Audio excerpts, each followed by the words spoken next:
Hi everybody, welcome back to this week's My Weekly Raje Fix. Hope you're all doing well. Just want to talk to you about this week's Parshas Beshalach. This is the climactic ending to the Egyptians who had their downfall, literally, as they went down into the ocean.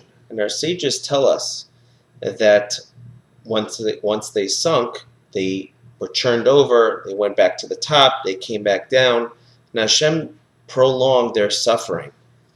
There's a few reasons for this. One of the reasons is because Hashem was paying them back measure for measure. They prolonged the Jews' suffering, and therefore Hashem prolonged their suffering. It's a way of Hashem that when He pays people back, He does so measure for measure. There's another idea why Hashem did that, and this is really what I want to share with you all today. And that is that Hashem was like a little kid on an anthill. Now, anybody who stands on top of an anthill can have a lot of fun.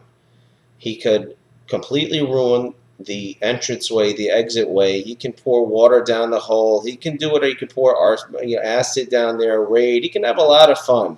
And there's nothing that the ants can do. There's no war between the ants and the human. It's just complete fun on the part of the human. And to Hashem, He wanted us to sit down at the Pesach Seder, the Passover night, and relate over to our children and to ourselves that Hashem is a leader in ways that no human king can be. There was no war between Paro and Hashem. Hashem was toying, as Raje teaches us, with Paro, so that we should be able to tell our children that there was absolutely no war. Hashem's unity, Hashem's oneness, and His sovereignness was so evident and open to everybody that Paro and his great army were like an entire joke. They were like just an ant, a group full of ants, a whole ant farm, which for one human being is a complete joke. And there was no war at all. And when Hashem wanted His people to go out, that's exactly when they went out. So as the Jewish people were crossing on the other side of the Red Sea, and when they looked back and they saw how their tormentors for 210 years were now getting their just deserts, and how Hashem was just simply toying with them, that impression lasted with them forever.